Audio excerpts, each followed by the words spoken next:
Morning, everyone. Monday morning, probably about 6:30, 7 o'clock, walking up the road to Palawan here in Palawan. Feel like I'm about ready to drop the camera, so oily feeling from the sweat and stuff, and different things I've eaten probably.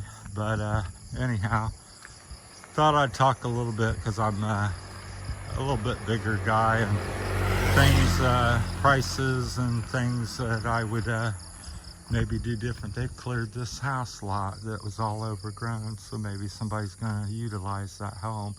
It was just like absolute jungle. You could barely visit it, see it. But anyhow, it's like my shoes are generally 12 and a half, and it's been like it's terrible unless I go to the city. I have almost zero chance of getting anything, and even going there, there's like one pair of shoes in the store, many times none. So coming to the Philippines, and thoughts, and money, and what to bring, maybe what not to bring, and what to do and not what to do here. Possibly some thoughts of over my experience the last 2.5, 3 years now that I've been living in the Philippines. So first off my head, I would not come and rush into things. That's number one, probably. Number two, I would would come, check it out, plan a trip, or even if you throw everything together and decide I'm going to go regardless, like I did, come and take your time. Opportunities for work or jobs are everywhere. Now, is that good or bad? I would say it's not so good, and I wouldn't do that here. Would not think of starting a business, and the reasons being are many. One, the rules and regulations are much different. Two, in no particular order in all this. Just sharing my thoughts. There's a big Daho tree there I walk by all the time. It's like 20 some feet across. It's quite huge. Profit margins are very low here. You might spend, let's say you spend 50 pesos on something, but what you make is maybe 2 pesos, 1 peso, 5 pesos at the most. So it takes a long time. In America, typically you're getting 25% would be low, 50% maybe average, to 75% profit on a lot of stuff. Here that just doesn't happen very rarely. I don't know of anything where you're making 75 or 50% profit. A lot of things, like I said, 2 peso, 5, 10 peso. Most of the time it's 2 to 5 peso on an item or thing you're trying to sell or do, or service you're providing. So that's one thing. Girlfriend, pardon the fingers, trying to keep a grip here. I don't have any aid in holding it, so using my hand. But I think the best thing, there's beautiful women and nice people quite prevalent here. So anywhere you go, you're going to find somebody. So I wouldn't rush into, there's also, on the flip side of that, there's a lot of not so nice girls or people here where they're out to take advantage of you, scam you for your money, and they look beautiful, they're pretty, they're saying all the nice things, they love you, they want to take care of you, and it may or may not be true. And how you figure all that stuff out is take your time. And I'm not talking where you take a day, you take a week, or a month. I'm talking where you take 6 months, a year, 3 years with people and things before you start acting.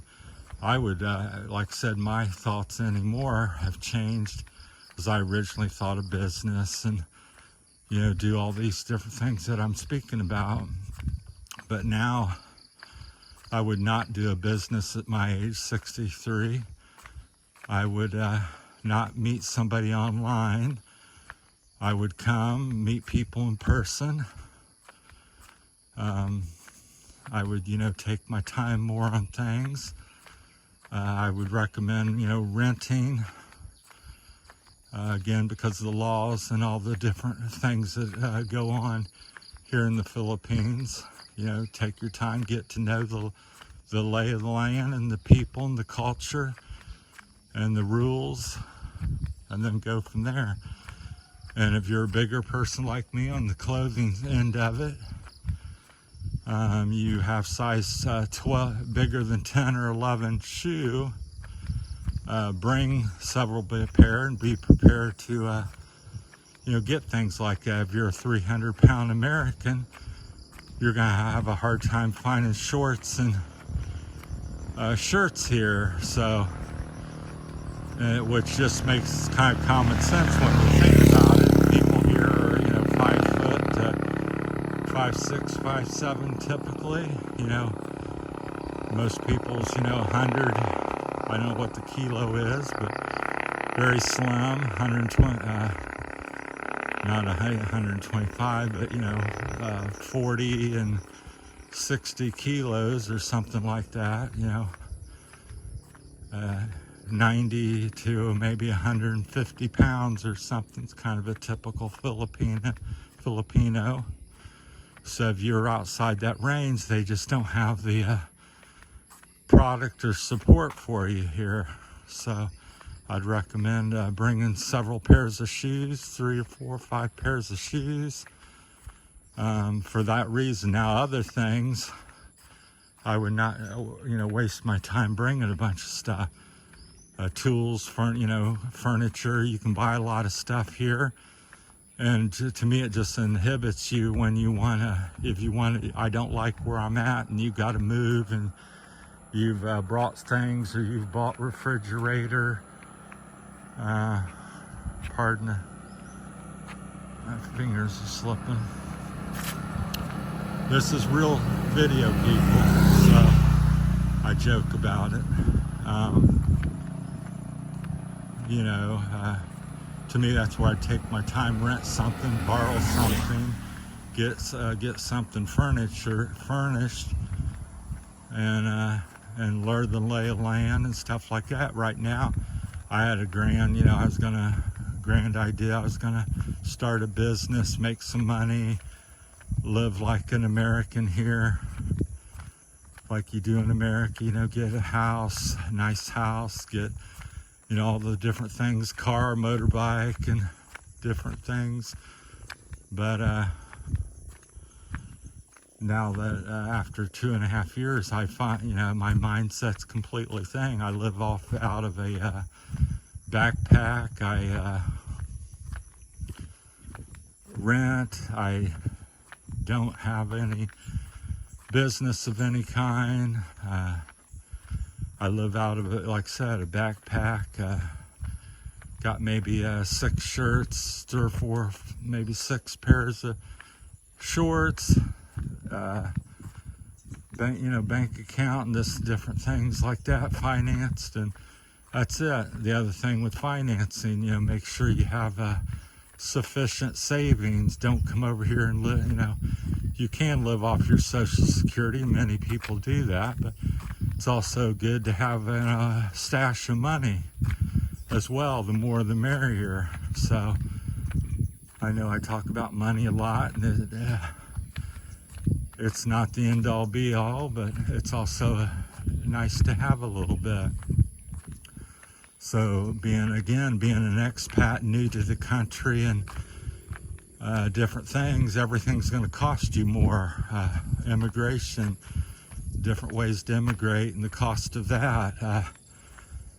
Different mistakes you're going to make along the way. A girl you meet and she takes advantage of you, or you make a bad decision in purchasing land and you lose a million, 2 million pesos, which is 20 to 50, $40,000.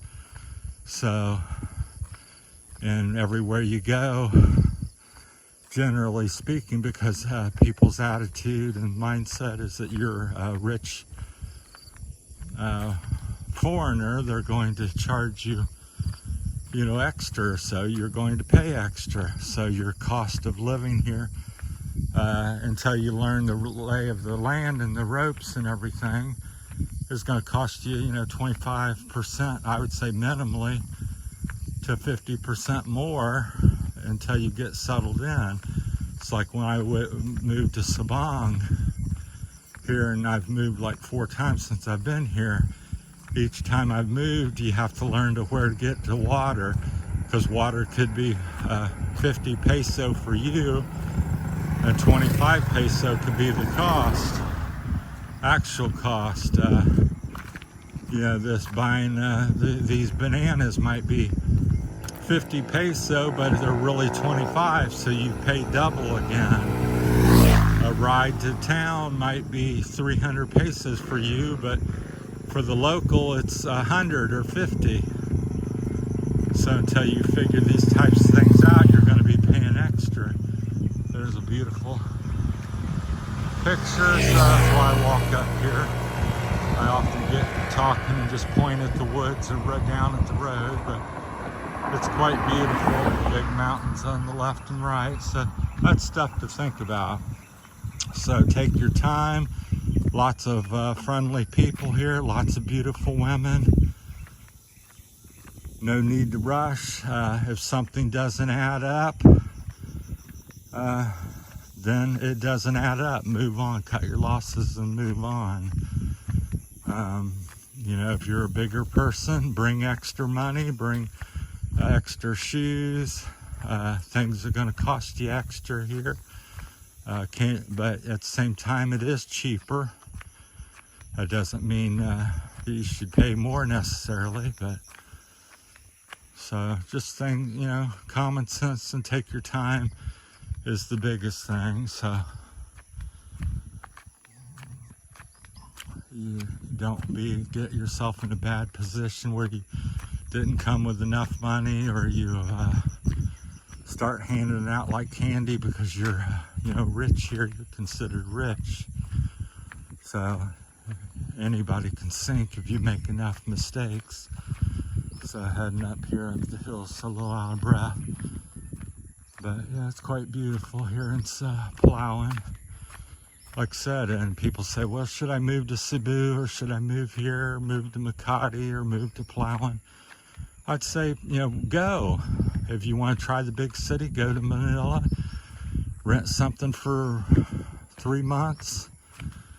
You like it, continue. If you don't like it, go to Iloilo, go to Palawan, go to Cebu.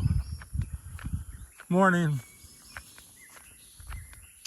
That's why you don't necessarily get married and buy a house and start a business somewhere, because you're stuck.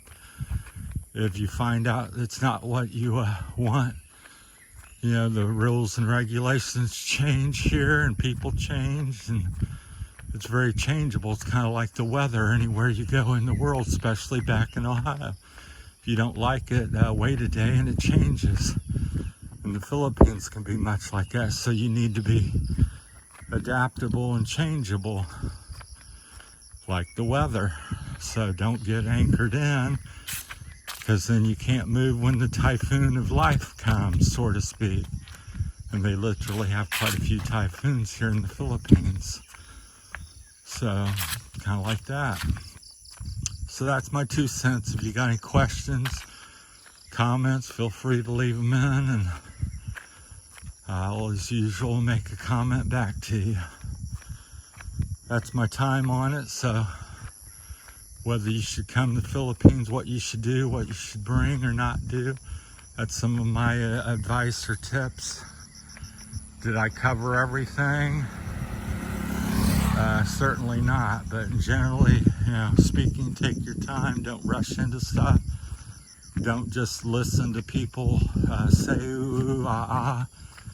Understand that the culture here is to be friendly, to have something to say, and usually it's, you know, they're taught to be polite, and the culture's very polite, but not everything people say and do are true. Just the way the culture is here, it's kind of something that's strange to me. When I first met Filipino and Filipina 15 years ago, I thought, man, why would they say this and do that? And it seems completely different. But there's a beautiful shot. I speak to that man there. He works at this place. He lives here and caretakes the property here. Good morning. Good morning, my friend. So yeah, that's our greeting every time I walk by here. But it's a beautiful setting there. To me, I look at that anymore, I'm like, what more in life do you want? Wake up to that view every day and living off the land, living simples, much more stress-free, I think, compared to the life a lot of people have back in the States. So it's gotten so complicated, layers of this and layers of that. So I call it the hamster wheel of life. So that's my time. Gotten a little long-winded. Repeated myself a bunch of times, I'm sure. So thanks for watching. Have a great day, and we'll talk to you later. That's it from Terry's Philippine Journey here in Palawan.